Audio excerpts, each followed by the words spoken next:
yo les voy a hablar de, de otro, desde otra perspectiva o otro lugar del continente, vamos a decirle así. La persona de las que yo les quiero hablar es de William Tyndale. Esta persona nació o se desarrolló toda esta historia, es una novela, es una historia emocionante y es literal, es como uno de los biógrafos más importantes sobre este personaje. Dice, la vida de este hombre es como un thriller. Okey. Entonces, por todo lo que lo rodeaba, ¿no? Primero, el contexto es el mismo. Sí, sí. Es contemporáneo también.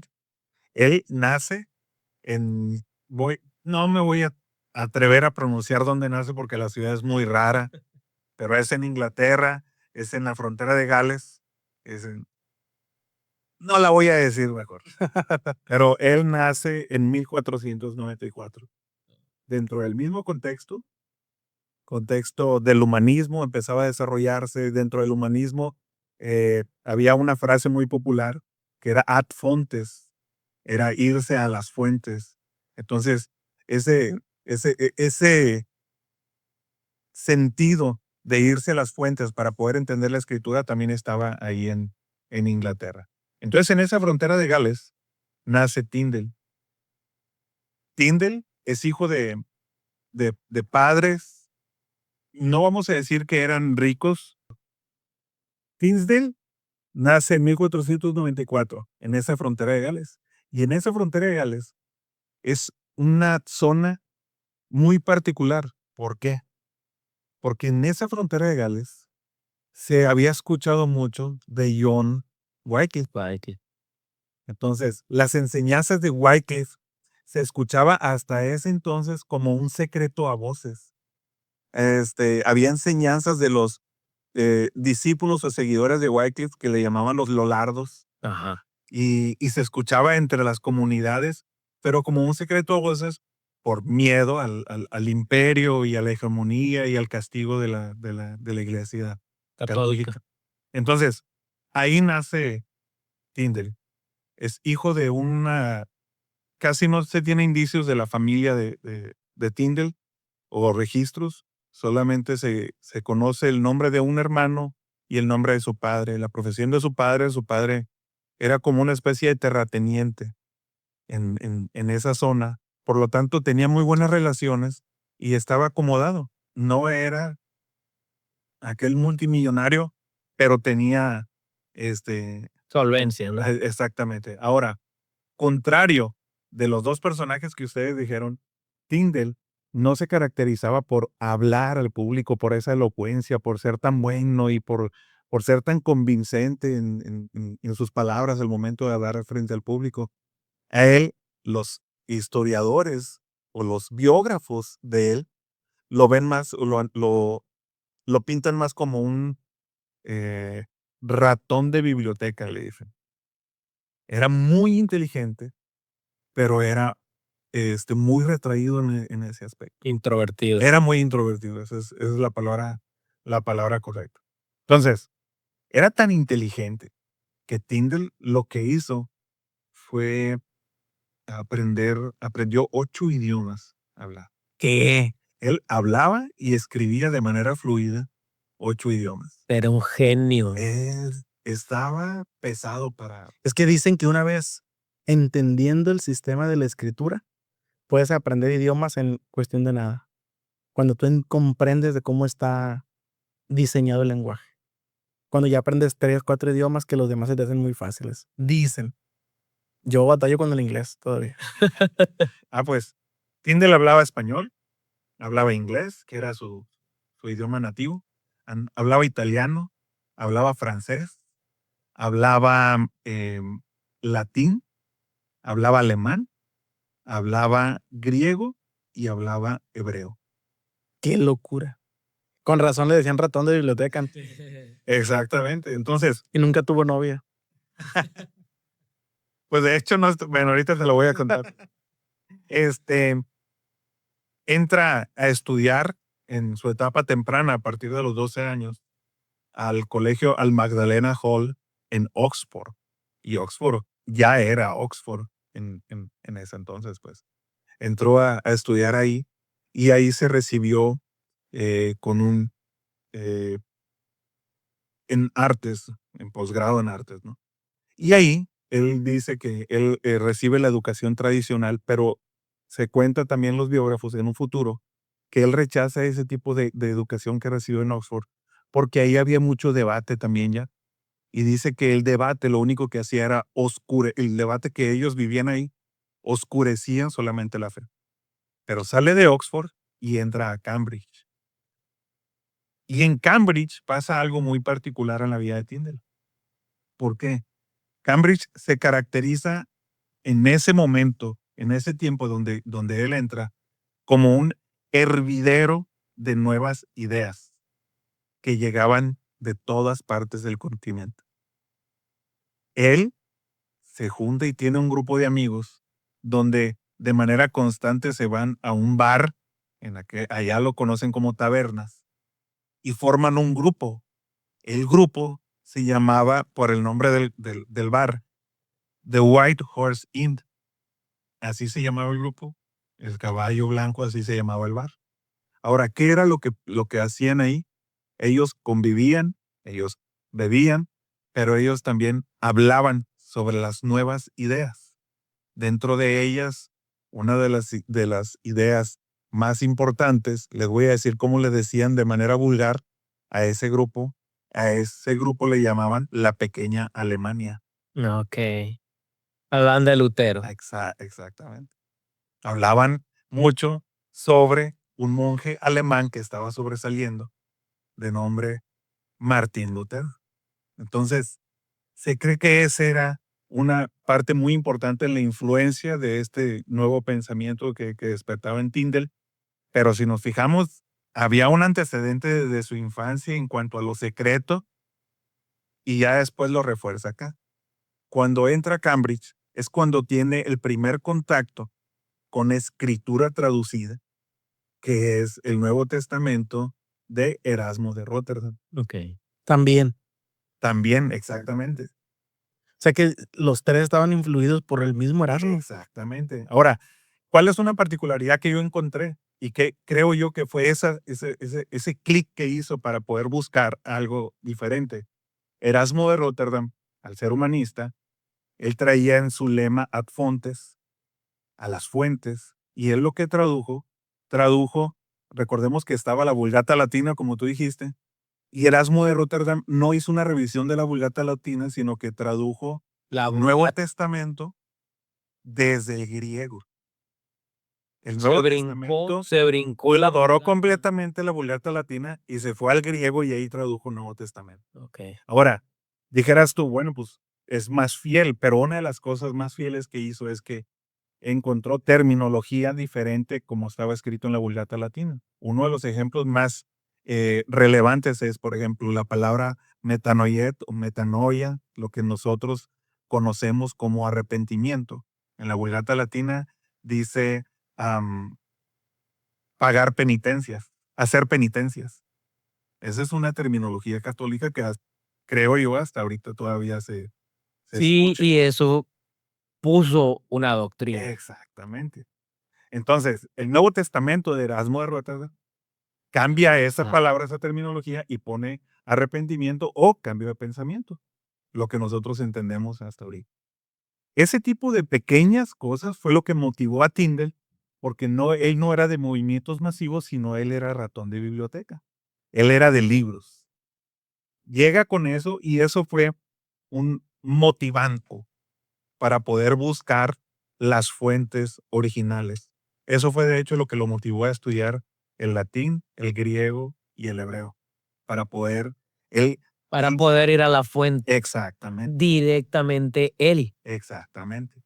Ahora, ¿cuál fue el detonante de donde dijo, aquí es donde yo tengo que empezar a causar ruido? Él se gradúa de Cambridge en 1521. Él es ordenado al sacerdocio. Él se hace sacerdote. También. Sí. Y En el mismo año, él entra a trabajar como tutor en las tierras de Sir John Walsh, así se llamaba, y él era tutor de los hijos de esto. Él convivía con personas y convivía dentro de todas las personas, también convivía con otros clérigos. Y hubo una vez una cena que iba a cambiar la historia de la vida de Tyndale. ¿Por qué?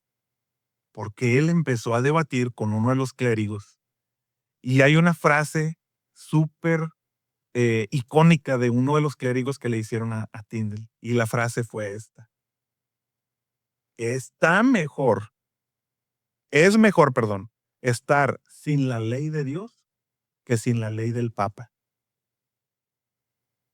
Qué ¿Entendieron la frase? locura. Es mejor estar sin la ley de Dios que sin la ley del Papa. Qué locura.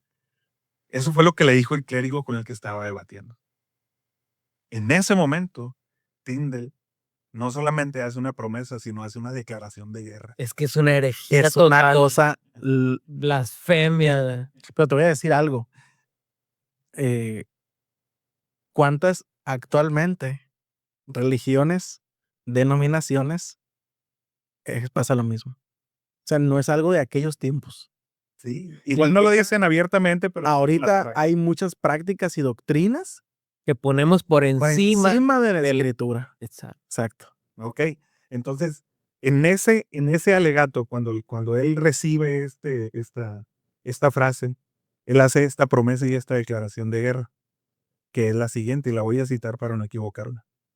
Desafío al Papa y a todas sus leyes, y si Dios me presta vida, en pocos años haré que un muchacho que usa el arado sepa más escrituras que tú. Ándese. Eso fue una promesa que hizo. Salió el ratón de la biblioteca. Ahí le salió el apellido. Y en ese momento Tyndale entiende que la única manera que puede lograr esa promesa y que puede hacer eso es llevando la palabra a todo mundo. ¿Qué es lo que necesitaba hacer? Traducirlo. Traducir. Al inglés. Al inglés, exactamente. Al inglés. O sea que si te das cuenta, en el mismo contexto, en el mismo tiempo, Ajá. la reforma estaba pegando por varios ángulos. Estaba pegando en Suiza, estaba pegando en Alemania, estaba pegando en Inglaterra. En los mismos años. Exacto. Y todos inspirados por el mismo hombre, Erasmo, y Erasmo basado en los filósofos clásicos. Así es. Entonces, cuando él se da cuenta de esto, Tyndale quiere hacer las cosas bien. Y según la historia dice que en 1523 él viaja a Londres. En Londres estaba el obispo Cuthbert Tunstall. Este obispo, él tenía que ir a pedir la autorización de este obispo para poder traducir la Biblia al inglés, porque dentro del mismo contexto, cualquier tipo de traducción Hereje. fuera del latín era una herejía y estaba penado. Era lo mismo. Te queman y echan tus cenizas al río. Porque era el mismo imperio el que dominaba en cuanto a la Claro. iglesia. Acá también estaba parte de la influencia del imperio romano y todo eso. O la revuelven con estiércol. La revuelven con estiércol, exactamente. Entonces, Tyndale llega confiado con el obispo. ¿Por qué? Porque el obispo fue el patrocinador de Erasmo de Rotterdam. Ok. Fue el que le patrocinó el Nuevo Testamento. Tyndale llegó y llegó con la traducción de un discurso de Isócrates, otro filósofo griego que no se caracterizaba por enseñar, sino se caracterizaba por la escritura. Dice la historia que era muy bueno en la prosa, Isócrates, al momento de la escritura. Entonces, Tyndale lo que quería era llegar a alumbrar para que viera la certeza y la manera o la calidad de la traducción. Llega con el obispo Cuthbert, y Cuthbert lo que le dice es: oh, yo ahorita no tengo tiempo. No te puedo atender. No te puedo atender. Y le da largas y le da largas hasta que definitivamente hay unas partes que dice no está bien cimentado eso, pero dice que le dijo: no hay espacio para ti en esto. No nos interesa. Exactamente. Prácticamente le dio el portazo. Ok, se va. cuando se va de ahí y ve que tiene ese rechazo, se da cuenta que en Inglaterra él no puede hacer nada. Y ahí es donde empieza el viaje de Tyndall fuera de Inglaterra. ¿Y a dónde se va? Él se va, primero él dice, se cree, que llegó a Hamburgo y después que llegó a Wittenberg. Alemania. Exactamente. Ahora, ahí en Wittenberg, aunque no hay escritos que sustenten que tuvo reuniones, por causa de la mentalidad y de las acciones y de las obras que tuvo, se cree Que estaba muy influenciado. que tuvo incluso reuniones con Lutero. Ok. Oh. Sí, cuando Federico el Sabio le cede el convento en Wittenberg, esa es un lugar de recibimiento, hospedaje, y es un lugar donde recibe a mucha gente famosa, así se le conoce. Ahorita, en la actualidad, es algo que no dije. Ese es el Museo de Lutero, de Martín Lutero. Hay que ir. Dale. Pues después de Wittenberg, eso fue en la misma travesía. En 1525 llega a la ciudad de Colonia. Y en Colonia encuentra a un valiente impresor, porque ya estaba la impresa, la imprenta, y estaba esta nueva tecnología que para nosotros sería el Internet de ahorita. Sí. Entonces estaba la imprenta y él estaba buscando quien le ayudara para poder ayudarle con las traducciones y a imprimir y a reproducir las traducciones, porque el objetivo de él era salir de Inglaterra, imprimir sus obras Y e llevarla introducirlas a Inglaterra, pues. de contrabando. De contrabando, exactamente. Ahorita les voy a explicar por qué dicen los historiadores o los biógrafos que es un thriller. Pero se encuentra a Peter Quentel. Este valiente estaba dispuesto a imprimirla, pasara lo que pasara. Pues es que en Alemania era muy común. Ya con Lutero él abrió brecha para todos. Sin embargo, así como abrió brecha para todos, también se levantó la resistencia. Y también eran perseguidos. Ahorita te voy a Sí, la contrarreforma Exactamente. católica. Un día salieron de trabajar de la imprenta, donde estaban imprimiendo todo. Se fueron los trabajadores de Peter a un bar a descansar, a gastarse A la quincena, relajarse. a gastarse la raya. Y ahí en ese bar estaba un hombre de nombre Johann Koklus. Este hombre estaba en contra de cualquier movimiento de reforma. Y él estaba tranquilo y escucha a ciertos trabajadores que estaban tomando de una imprenta y escucha que estaban alardeando. Y una de las frases que más alardeaban decían: toda Inglaterra será luterana. Y toda Inglaterra será luterana. Este hombre se llena de celos, va y avisa a las autoridades, los aprenden y empiezan y van a confiscar todo a la imprenta de Peter. A Tyndall le avisan, cuando iban para allá le avisan, y Tyndall alcanza a rescatar las páginas que habían impreso y dice uno de los biógrafos más importantes de Tyndall que él se va como si fuera una película de espías, se va huyendo por el río Rin con todas las copias y se fue como prófugo. Se les alcanza a escapar, se les escapó la liebre, como decimos en el rancho. Cuando sale de Colonia, llega a la ciudad de Worms y ahí encuentra a otro Peter, a Peter Schoeffer se llama. Y ahí en 1526 finalmente termina su primer gran obra, que es el Nuevo Testamento, directamente del griego, traducido completamente al inglés. Fue muy práctico el Nuevo Testamento porque lo hizo pequeño, lo hizo, ¿cómo se dice? No flexible, y esto le facilitaba el poder esconderlo para poder meterlo de contrabando. Sí, pues no era un bloquezote así grandote, Exactamente. sino era más pequeño, más reducido, había más tecnología para ellos. Exactamente. ¿Por qué? Porque pues, el objetivo era meterlo de contrabando a Inglaterra, pues. Ahora, ¿cómo lo iba a meter? Pues encontró una compañía que hasta me da risa el nombre de esta compañía. La compañía se llamaba Aventureros Mercantes. Ándale. Literal, era una aventura lo que iban a hacer. ¿Y qué fue lo que hicieron? Agarraron los Nuevos Testamentos y los metían en los rollos de tela que iban a introducir al país. Para eso le sirvió que fuera flexible. Para eso les sirvió que fuera flexible.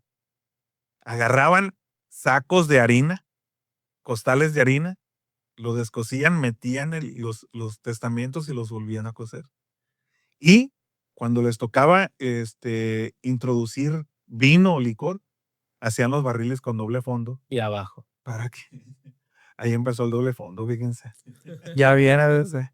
Y no se traficaba droga. Sí, no vi. La vi. Así, ¿eh? Entonces, así fue como introdujeron el Nuevo Testamento y las obras de Tyndale a Inglaterra. Y eso fue un boom. O sea, eso fue un golpe fuertísimo y más por los aportes que había hecho Tyndale en cuanto a lo de la traducción. ¿Por qué? Porque Tyndale hizo muchos aportes en cuanto a lo de la traducción. Aportes tan importantes como en este sentido. Había palabras en griego que no estaban identificadas en el inglés porque era un inglés muy limitado, ¿no? Entonces, ¿qué fue lo que hizo Tyndale? Forjó un nuevo lenguaje. Órale. Forjó un nuevo inglés. Oh, ¿Cómo? Inventó palabras. ¿Qué? Inventó palabras era un genio, ¿eh? para agregarlas en la palabra, en la Biblia. Palabras, por ejemplo, les voy a decir en inglés y se los voy a traducir, pero pues como eran las palabras en inglés, son las palabras que él inventó. Para la palabra expiación es atonement, y esa es una palabra compuesta de at, one, ment. Él creó esa palabra para poder entender el término griego de expiación. Ahora, el término hebreo de Pascua, El Pesaj. el Pesaj, Passover. él inventó la palabra Passover. Passover, dos palabras compuestas, Passover. Es verdad. Para el término del cordero, el chivo expiatorio, él utilizó las palabras scapegoat. Scapegoat. Y las Chivo unió y puso Chivo de escape. el chivo de escape, exactamente. Y popularizó otras palabras, otras terminologías, por ejemplo, como mercy, misericordia. Misericordia. Él la introdujo. Introdujo palabras como loving kindness y una de las palabras más importantes que nosotros pudiéramos identificar, la palabra Jehová. Oh, Él fue el que. En la traducción. En la traducción. No. Esas las popularizó. Una las inventó y otra las popularizó. Ahora, Jehová. ajá, Jehová. Y otras fueron frases que hasta el día de hoy nosotros podemos identificar en la Biblia. Por ejemplo, vosotros sois la sal de esta tierra. Mateo. Él la implementó. Y dijo el Señor, hágase la luz. Génesis. Él la implementó. La luz fue hecha. Y dijo, ¿acaso yo soy el guarda de mi hermano? Caín y Abel. Él la implementó. Entonces, hubo muchos aportes que él hizo en ese aspecto, pero también hubo aportes que retaron, según la perspectiva de la Iglesia Católica, la autoridad y el sistema de la Iglesia Católica dentro de la misma traducción. Por ejemplo, la palabra griega para presbíteros, lo que nosotros entendemos, la Iglesia Católica la traducía como sacerdote. Tyndale dijo que la mejor traducción o la traducción más fiel era ancianos. Ok. Entonces, ¿esto en qué afectaba? Que el sacerdote era la figura de autoridad y el anciano era Sabiduría. una persona con sabiduría. Experiencia. Entonces le quitaba la autoridad. Ese es un ejemplo. Eclesia, la palabra que nosotros entendemos por eclesia, asamblea. es asamblea o congregación. Esa la tradujo Tyndale. En inglés es congregación. Y el Imperio Romano le decía iglesia. ¿Por qué? Porque querían fomentar el sistema institucional. Y cuando Tyndale pone asamblea o congregación, de manera indirecta según la Iglesia Católica, reta a ese sistema institucional y solamente lo hace popular, pues. Le bajas de categoría, ya no es una institución, sino una reunión, Exactamente. una convocatoria. Entonces, ¿qué era lo que decía la Iglesia Católica? Me estás quitando jerarquía.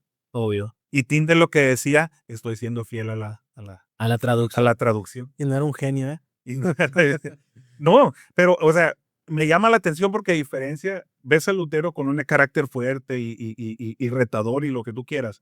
Ves a Ulrich, a Ulrico, y lo ves guerrero. Y él no, él fue más en Con el papel y la pluma. exactamente, fue más Como Isócrates.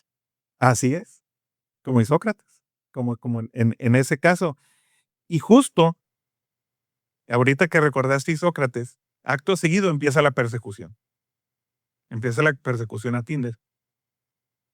El mismo obispo al que él le había ido a pedir permiso, el obispo Tyndale, él hace una declaración desde el púlpito de la Catedral de San Pablo y dice, la obra de Tyndale tiene más de 2000 errores de traducción, por eso es una herejía. Tenemos que recuperarla y quemarlas, hacer una quema masiva para que todo el mundo vea cómo nosotros nos deshacemos de la herejía. ¿Qué es lo irónico aquí? Y esto me da risa y hasta uno dice, definitivamente Dios tiene sentido del humor. Resulta que mandan los agentes del obispo a conseguir todas las copias posibles del Nuevo Testamento de Tyndale. Mandan a conseguir todas las copias por el continente, no solamente en Inglaterra, por todo el continente. Y el punto es este. Cualquiera pudiera pensar que fueron a decomisar con armas a la fuerza y todo. Y la manera en cómo obtienen todas las copias posibles es comprándolas. ¿Las compraban? Todas las compraron. ¿A dónde se fue el dinero? Al creador de la obra. No. Todos los recursos le llegaron a Tyndale.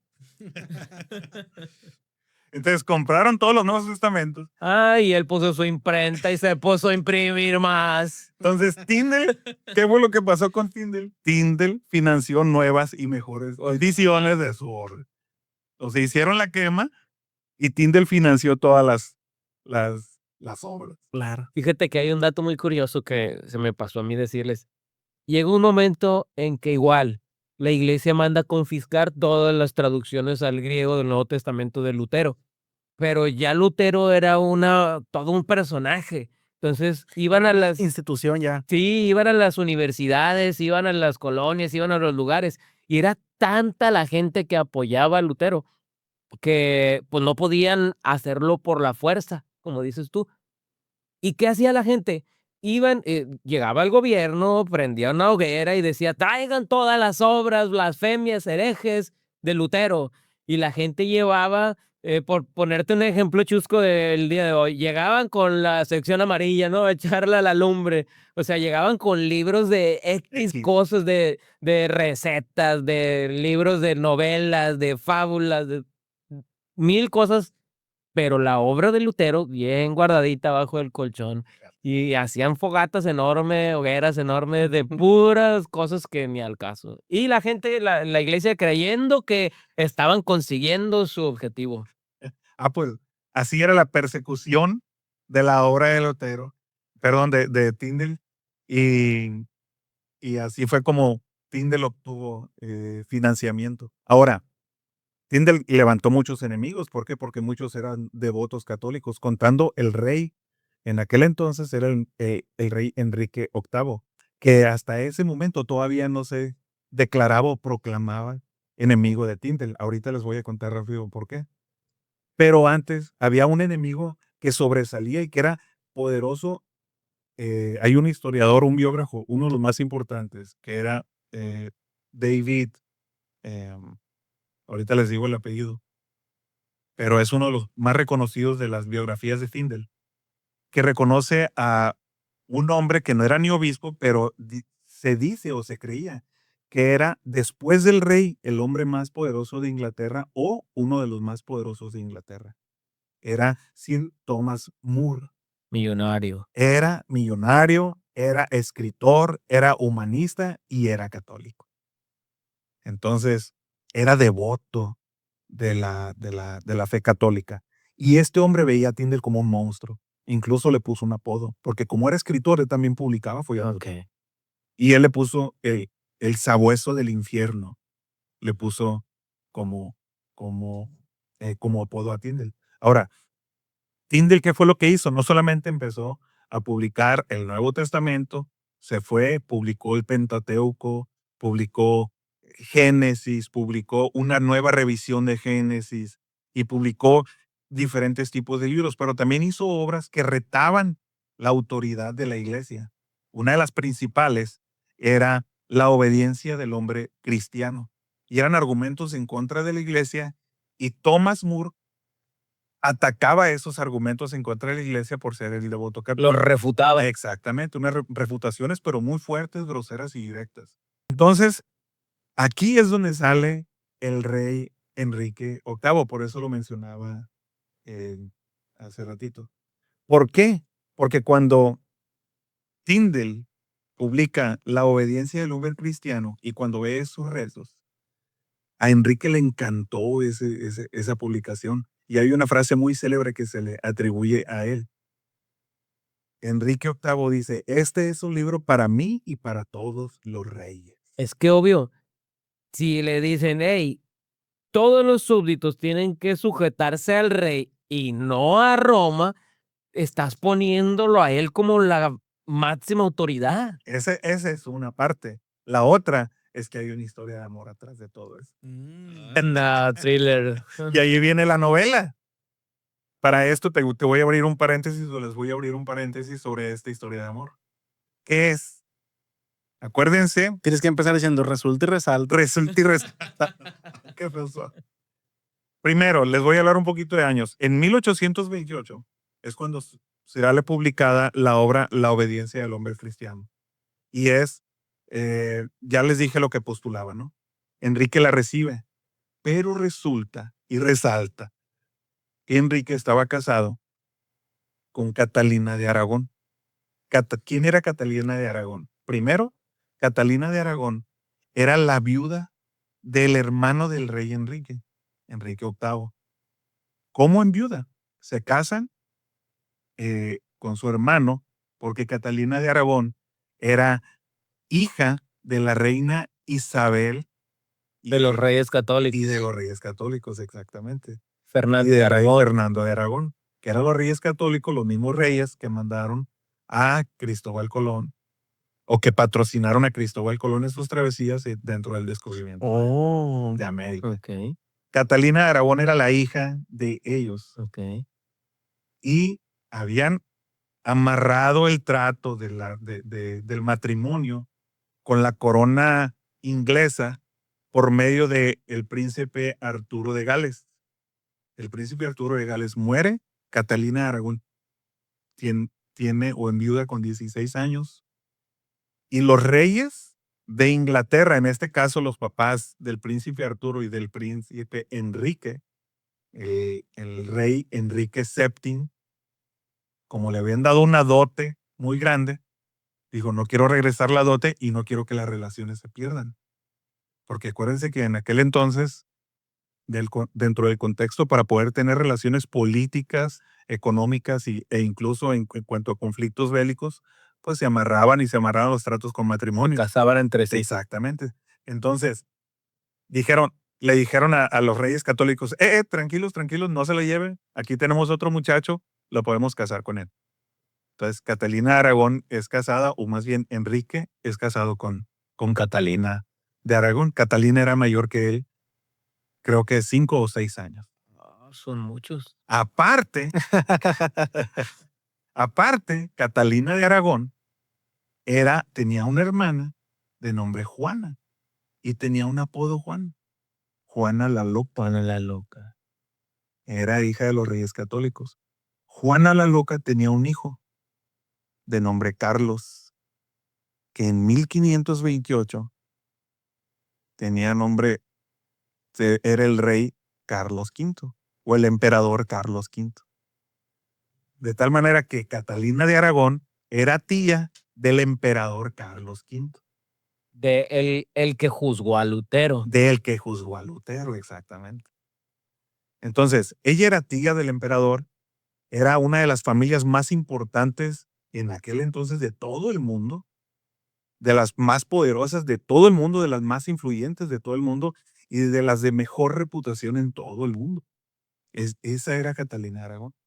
Pero Catalina de Aragón tenía una dama de compañía de nombre Ana Bolena. Ana Bolena se caracterizaba por su belleza, porque era muy inteligente, pero también esta mujer era afín a los movimientos y a los pensamientos de reforma. El rey Enrique VIII se enamora de Ana Bolena. Ahora, se enamora de Ana Bolena, pero él estaba casado con Catalina de Aragón. En 1527, para esto antes, Catalina de Aragón y el rey Enrique VIII solamente pudieron tener una hija de nombre María. Después iba a ser María, María I de Inglaterra, una reina. Pero como Enrique estaba enamorado de Ana Bolena, estaba buscando la manera de cómo divorciarse de Catalina. Entonces, ¿cuál fue el recurso que él buscaba para divorciarse de Catalina? Él achacaba que su matrimonio no estaba siendo respaldado por Dios porque era la esposa de su hermano y que por eso Dios no les había entregado un hijo varón Heredero. que era el heredero directo del trono. Entonces, para ellos, para los reyes, para la corona, era muy importante que hubiera un heredero directo del trono. Armó una coartada. No, estaba pesado, era bueno para eso. Entonces, sale La obediencia del hombre cristiano de William Tyndale, donde dice que la autoridad mayor es la escritura y no el papa. El rey está solicitando la anulación de su divorcio a la sede papal, que en aquel entonces era el Papa Clemente VII. Entonces, el Papa Clemente VII no la puede aceptar, no la rechaza. ¿Por qué la rechaza? Porque en 1527 el emperador Carlos V había saqueado completamente a Roma. Había invadido y había saqueado los recursos, los saqueó. La sede de Roma. ¿Cómo? Así como lo escuchas. Lo saqueó y no, es que no sé si llamarle invasión, pero, Pero él era el emperador. pero saqueó la sede papal. Emperador del Sacro Imperio Romano Germánico. Así es. Y el saqueo, es muy famoso el saqueo de 1527. Pero es como que, a ver, voy y retiro los dineros del banco o llego con un ejército. El punto es este, acuérdate que la Iglesia Católica era una figura de autoridad y de gobierno. Para allá se fueron todas las indulgencias cobradas. Exactamente. No se fueron para el templo, para la basílica, sino se fueron a las arcas del emperador Carlos V. Y aparte de eso, Carlos V tenía bien amagado al Papa Clemente. Entonces, todo lo que decía Carlos V lo tenía que atender Clemente. Y Carlos V no podía. Se convirtió en un títere. Exacto. Clemente, sí, el Papa Clemente. Y Carlos V no podía permitir que la imagen de su familia y de su tía se manchara al que el rey Se Enrique divorciara. despreciara a su tía. Entonces, Carlos V le decía a Clemente, no lo aceptes.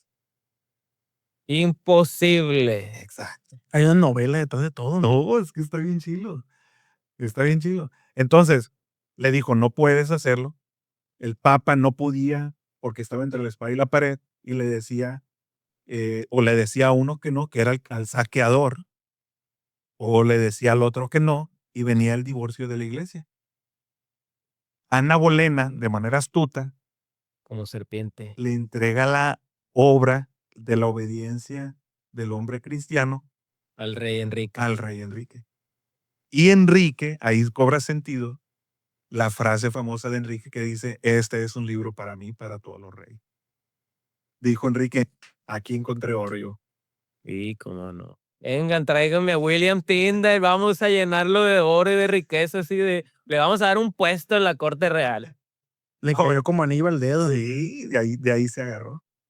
Eso le dio mucho coraje a Sir Thomas More. Obvio, su enemigo lo subieron. Exactamente. Y Sir Thomas More escribe una de las obras más importantes también que se le atribuyen a él o que se le conocen a él, que dice Diálogo concerniente a herejías. Y este diálogo era literal como un guión, como una historieta, donde él hablaba con William Tyndale y le decía hasta lo que no, refutando supuestamente todos los puntos en los que William Tyndale en la obediencia del hombre cristiano argumentaba. Entonces, todo eso pasó mientras Tyndale estaba en Alemania. Estaba entre Colonia, entre Worms y en Amberes, en la ciudad de Amberes. Ahí fue donde se suscitó todo. Cuando pasa eso, 2 años después, saca la práctica, saca otra obra que se llama La práctica de los prelados. Ahora, ¿qué son los prelados? Los prelados son esas figuras de autoridad dentro de la institución o de la estructura católica. El obispo, el cardenal, esos son prelados. Las prácticas de los prelados, y en esas prácticas de los prelados, William Tyndale expone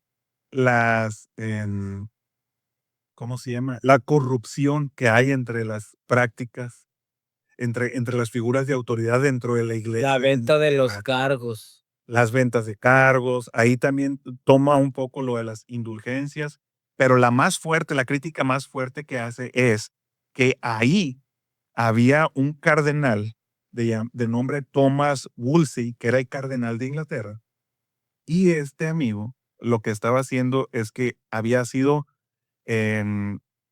inducido o convencido por el rey Enrique VIII para que con base en todos sus argumentos, con base en los argumentos, apoyara el divorcio de él. Entonces William Tyndale en esa práctica condena el acto de corrupción que estaba haciendo el cardenal William Wolsey. Ahí es donde el rey Enrique VIII se enoja y lo agarra como enemigo. Okay. ¿Por qué? Lo pone de ejemplo. Porque ahora lo está exponiendo, exactamente.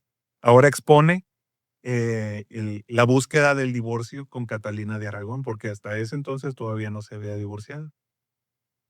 Entonces, cuando pasa eso, lo que hace es que le ponen precio a la cabeza de Tyndale. Sir Thomas More, el cardenal Wolsey y el rey Enrique VIII. Oh, mala. Y andaban buscando solamente quién aceptara el dinero para poder entregarlo. Porque para ese entonces, Tyndale tenía patrocinadores y dentro de los patrocinadores había empresarios ingleses que estaban patrocinando la obra y que lo estaban protegiendo también. Había mercaderes ingleses que lo estaban protegiendo también. Protegían desde la identidad hasta su ubicación y era quienes lo movían y todo y le ayudaban a imprimir cada una de las cosas. Todo un delincuente. Sí, era literal, era un delincuente según la ley de ellos. Entonces estaban buscando quién se enfrentara o quién pudiera Sí, pues agarrar una el crédito. recompensa. Ujú. Y encontraron a Henry Phillips. Henry Phillips. El traidor. Henry Phillips era un muchacho guapo, tenía mucha presencia, era muy bueno para hablar, era muy elocuente. Donde se paraba, él llamaba la atención. Era hijo de una familia muy bien acomodada, pero también él estaba súper metido en deudas de juego. Oh, Era una fichita. Ese era su problema. Era una fichita. Él debía mucho, él tenía deudas de juego, pero era de una familia importante. Llegan con él y él, como era muy bueno para meterse en los grupos, era muy elocuente, se va hasta donde en ese momento vivía Tyndale. ¿Cómo fue eso? Llega y en 1535 empieza a meterse en los pequeños círculos y en los pequeños bares donde sabe que existen pensamientos reformistas. Empieza a buscar señas. Y él empieza a declararse como un fan de la obra de Tyndale. De tal manera que por la elocuencia, por la presencia y por el poder de convencimiento que él tenía, empieza a abrirse espacios entre los pequeños grupos y empieza a ver más pistas y más pistas de Tyndale hasta que llega y da con Tyndale. Después, cuando llega con Tyndale, se hace amigo de Tyndale. Bueno, se hace amigo de Tyndale. Tyndale le da su confianza, le revela todo, le revela su ubicación y todo eso. Y un día, en mayo, no recuerdo el día, creo que sí lo anoté. Bueno, en mayo de 1535 también, Le llega la ley. Henry Phillips lo invita a cenar. Y así como Jesús tuvo o enfrentó un escenario que se le conoce como el beso de Judas, Tyndale tiene el escenario como el dedo de Phillips. ¿Qué fue esto?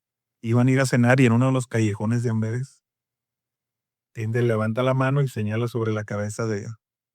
Perdón, Phillips levanta la mano y señala sobre la cabeza de Tyndale. Y en ese momento dice que salieron guardias reales y lo aprendieron y se lo llevaron preso. Y ahí fue donde capturaron a William Tyndale. Pues pudiéramos decir reformador, pero no fue tan revolucionario en el aspecto violento o físico como Pues no levantó una guerra. Exactamente. Ahora, estuvo preso. Se lo llevaron preso al castillo de Vilvoorde, es en Bruselas, cerca de Bruselas. Y dice la historia que estuvo ahí 500 días preso.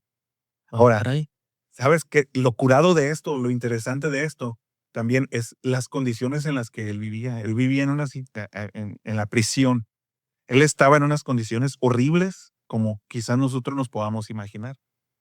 Pero lo importante de esto es que se encuentra una carta escrita con puño y letra de Tyndale desde la prisión. Y esta carta se la hace al director de la prisión. Y dentro de esta carta se evidencia las condiciones en las que vivía, pero también evidencia otra cosa.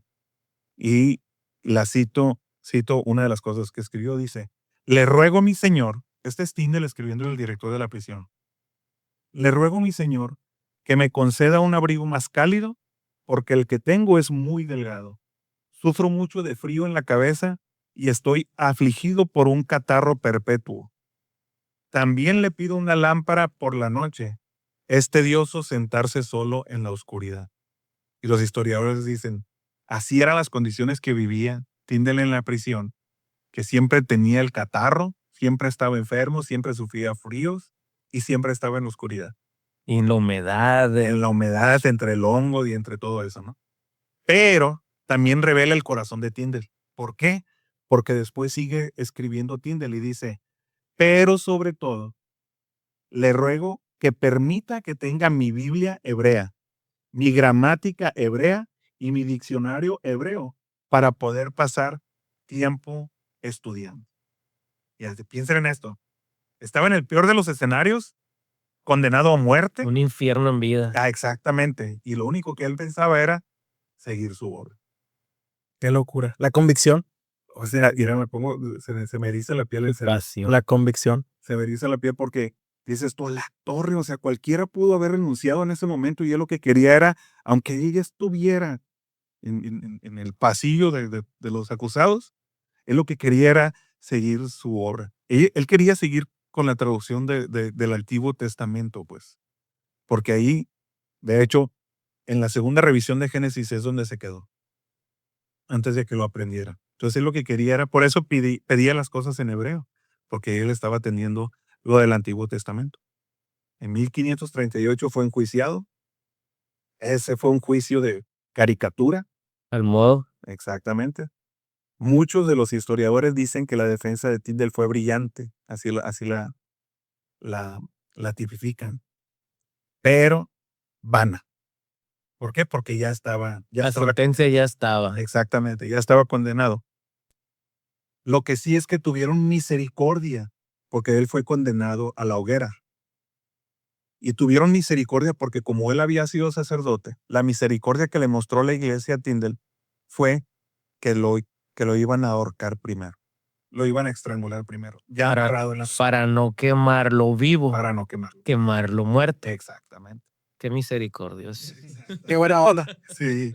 Ahora, ¿cuál fue un punto aquí? Aquí viene otra de las frases más importantes que se supieron de Tyndale. El momento que está amarrado en la hoguera, está el verdugo con la cadena en el cuello, a punto de ser ahorcado, le dan oportunidad de que diga las últimas palabras. ¿Cuáles palabras se les pudo haber ocurrido a usted? Una confesión, perdóname, Dios mío. Perdónalos, no saben lo que hacen. Lo mismo pensé. ¿Qué dice? Sí. Cuando Tyndale está amarrado en la horca ya para morir, Tyndale, con voz fuerte, con voz de grito, dice: Señor, abre los ojos del rey de Inglaterra. Y jalan la cadena de horca. Ahora, es bien importante esta frase porque esto ocurrió en 1536.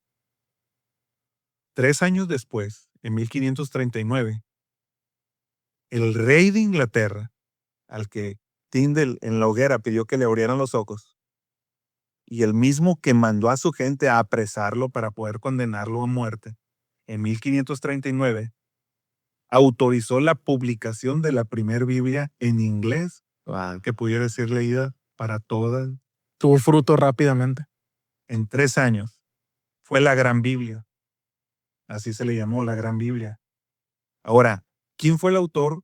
Perdón, el traductor principal de esta Biblia que ya estaba autorizada no fue William Tyndale.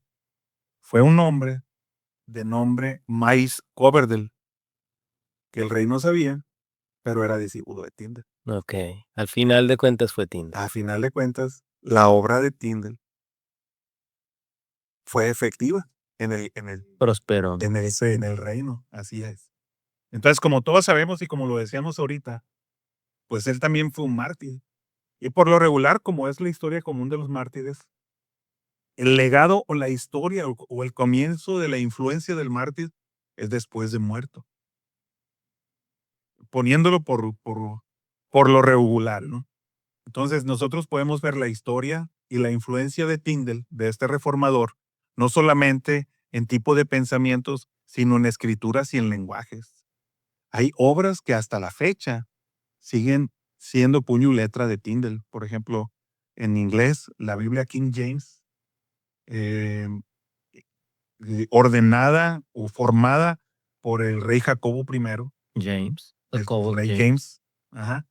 Él al momento de querer formar una nueva revisión, juntó 47 eruditos y quiso hacer la revisión de la Biblia.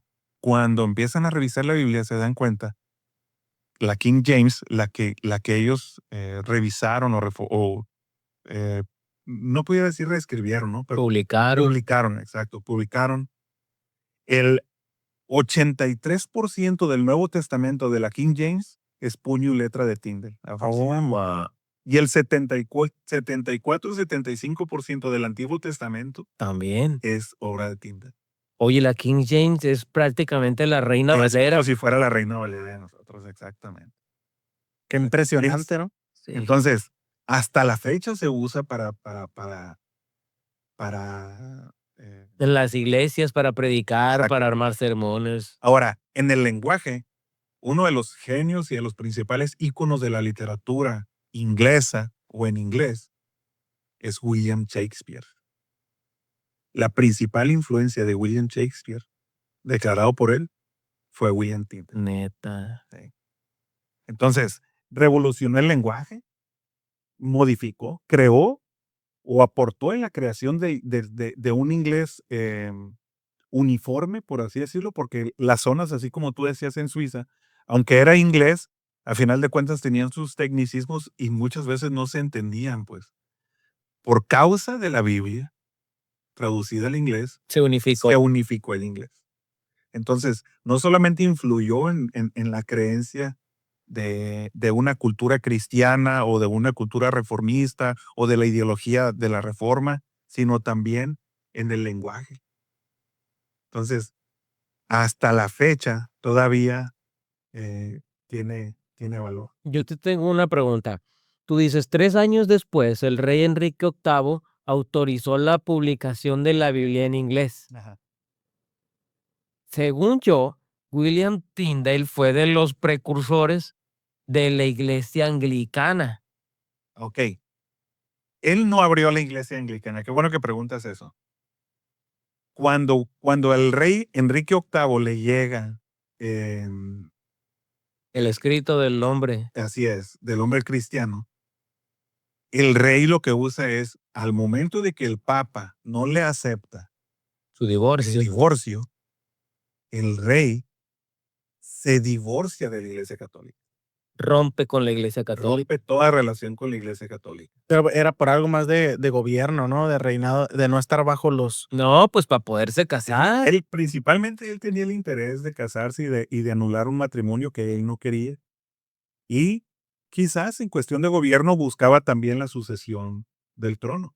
Buscaba un hijo, pues. Ahora, él, por causa de las obras de Tyndale, el rey Enrique VIII se divorcia de la iglesia católica y ahí Se divorcia de Catalina. se divorcia de Catalina y se casa con Ana Bolena. Casa con Ana. Entonces, cuando se divorcia de la iglesia católica, ahí el imperio forma la iglesia anglicana. Ah, ok. No fue No fue no fue Tyndale. Tyndale. Tyndale, la obra de él influyó pero él, al contrario, por ejemplo, en este caso de Lutero, donde había personas importantes, tan importantes como para que el emperador mismo atendiera una petición, Ajá. Tyndale, los que dominaban y los que Al revés, gobernaban, lo estaban persiguieron. contra, Sí. exactamente. Entonces no tenía esa posición de poder ni como un rico. Pero yo lo estoy viendo más parecido a William Tyndale, a los mártires de la Biblia, que Lutero y que Zwinglio, que pelearon y que mandaron matar y que estuvieron en una guerra. Era más angelito, pues. Sí, ahora fíjense en esto, hay una particularidad en esto. La obra de William Tyndale y la historia de la vida de William Tyndale no se conoció o no se esparció tan fuerte, sino hasta el siglo XIX. De William Tyndale no se hablaba mucho, hasta el siglo XIX, cuando empezaron a hacer monumentos, ¿Qué? ¿3 siglos después? hasta el siglo XIX, Es que sí normalmente pasa, ¿no? empezaron a hacer monumentos, Resurgen las ideas, estalló la historia de William Tyndale y de este reformador. Pero a mí me impactó. ¿Sabes qué fue lo que me impactó? Todo el contexto histórico y todo el contexto en cuanto a las naciones, a las familias, a los poderes y todo eso, la persecución. O sea, a mí me encantó la historia y la obra de William Tyndale, la verdad. Y ese es William Tyndale. Una William. interesante Sí. historia. Exactamente. Impresionante. Pues Órale. 3 historias muy profundas, muy interesantes, que yo creo que al espectador le van a encantar la profundidad de estas historias y van a poder comprender más lo que se cree, por qué se cree, de dónde surge, qué fue el contexto, y a veces divinizamos a ciertos hombres del pasado, pero fueron simples seres humanos como nosotros, que a través del mito pues los maximizamos, pero simplemente fueron hombres con inquietudes, con ganas de hacer las cosas diferentes Y valiente. y valientes. Y esa fue la historia. La verdad es que sí. Ahora, ya viéndolo un poquito más espiritual, nomás para cerrar. Yo en cada una de las historias veo la mano de Dios. Veo cómo Dios pone los medios, incluso al momento de las 3 historias. Ahorita uno de ustedes dos, no recuerdo quién, comentaba cómo en el mismo tiempo, en el mismo momento, en diferentes lugares, cómo se da este boom, pues. Claro. Y yo no puedo ver otra cosa sino la mano de Dios. Le salió la predicadora al Willy. Así es.